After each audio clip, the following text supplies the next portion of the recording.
Yo, what is going on, you guys? It's your boy King Sanders here, and we are back with another day of sports betting. This is going to be for Saturday, July 9th slate of MLB action. I'm super excited to dive into it. We do have a pretty decent slate of MLB here today.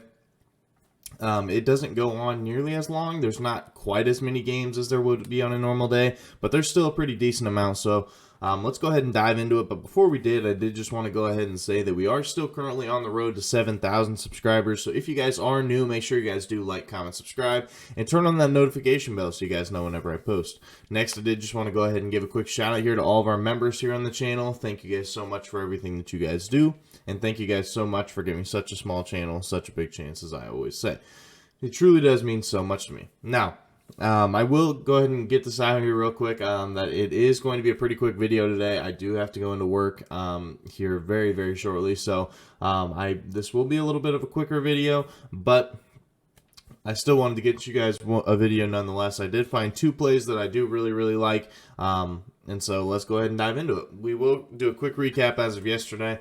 Nothing too crazy. Once again, we did end up losing a little bit of juice. We ended up going 1-1 on the day. Nothing we could really do about it. We had the Angels and the Orioles, no run first inning at -115 odds, and that one did actually end up working out for us. I saw a couple other people on it as well, including Straight Fire Picks. I saw him on it as well. It ended up being a really good play. It ended up working out for us, so I'm glad that that one did. But then we had the Guardians and the Royals over 4.5 runs in the first 5 at -120. It must have just been a bad read by me.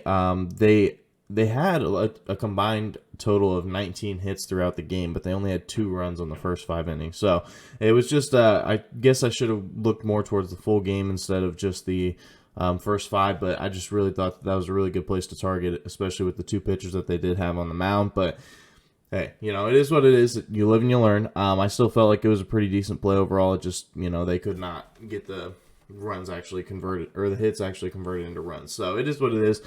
So let's go ahead and dive into today's plays. Like I said, we do have 2 of them.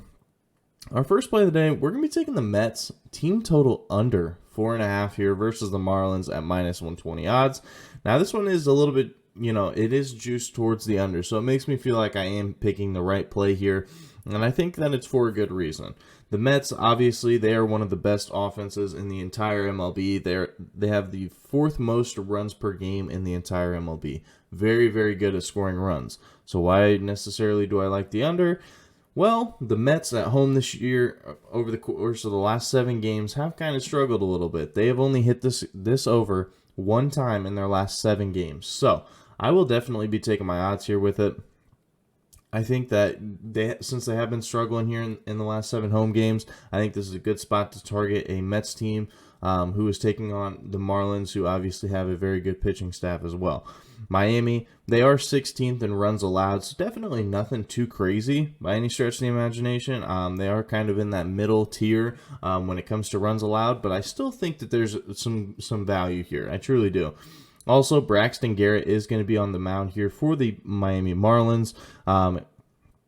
He does have a 4.25 ERA just over the course of the season. He has a 3.74 ERA on the road and a 3.42 ERA in his last 5 games. So he hasn't necessarily been fantastic over the course of the year, but he has been better on the road, and he has been trending in the right direction with a 3.42 in his last 5. So I think that that's a really good place to target. Also, in Braxton Garrett's last 5 starts, only 1 team has hit this exact over the course of the game, and they had 5. So it's not like they were absolutely blistering baseballs. They literally just barely hit the over. So I think we do see another low-scoring game between the Marlins and the Mets. Just in general, I don't mind the no-run first inning. I know that the Mets do have a pretty good pitcher up on the mound as well. I also don't mind the under for the game. I will probably be doing a little bit of a side bet on all 3 of those. But yeah, for right now, I am going with the Mets team total under 4.5 versus the Marlins at -120 odds, and that is our first play of the day. Now, our second play of the day, we're actually going to be taking a no-run first inning. We're taking the Diamondbacks and the Rockies no-run first inning at -110 odds. Now, if you take a look at it, Colorado, they are 10th in first inning runs. So they have actually been pretty good here in the first inning, just when it comes to runs in general. But on the road, it drops off significantly. They are 7th fewest in first inning runs on the road, so they definitely drop off, and it's like not just a little bit of a drop off. They literally drop all the way off, and they drop down to 23rd when it comes to runs in the first inning on the road. So they definitely are not a very good team at scoring first inning runs on the road. Also, Arizona is 24th in first inning runs per game, so they're already in that lower echelon when it comes to runs per game just in general. Also, Colorado is 13th in runs per game, just over the course of the entire game in general, but they only average 2.97 runs per game on the road, which is the second worst in the entire MLB on the road. So, like I said, they play a lot worse, especially from the offensive side of things on the road. And I think that that's where we're going to see a lot of value. Also, Arizona, they are 20th in runs per game. So, once again, another top 10 or a bottom 10 team when it comes to scoring runs. So, I think we do see a little bit of value here. I really, really do. Also, Kyle Freeland is going to be on the mound here for Colorado. He does have a 4.43 ERA, so nothing too crazy, but he has a 3.4 ERA on the road. So, he does pitch a little bit better on the road than he does over the course of the year, just in general or at home.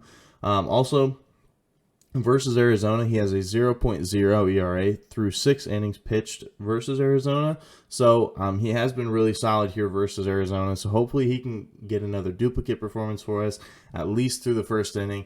That's what we're looking for. And then also on the flip side of the mound for the Diamondbacks, they do have Madison Bumgarner on the mound with a 3.74 ERA. And a 3.23 ERA at home. So that he definitely has been a better pitcher here at home, and that is where they're going to be taking him on here today. Once again, I don't mind the first 5 under. I think that that'll be another side bet that I'm going to be taking. I think it should be a pretty solid bet. But I don't necessarily love the over or the under for the game. So I wouldn't go full 9 under, but I do like the first 5 with these two pitchers on the mound. So That is going to be our second and final play of the day. Diamondbacks and Rockies, no run first inning at -110 odds. So that is going to do it for today's video. If you guys did enjoy, make sure you guys like, comment, subscribe, and turn on that notification bell so you guys know whenever I post. Like I said, we are still currently on the road to 7,000 subscribers. So if you guys are new, make sure that you guys are subbed. But yeah, that's going to do it for me. This is King Sam signing out. Peace.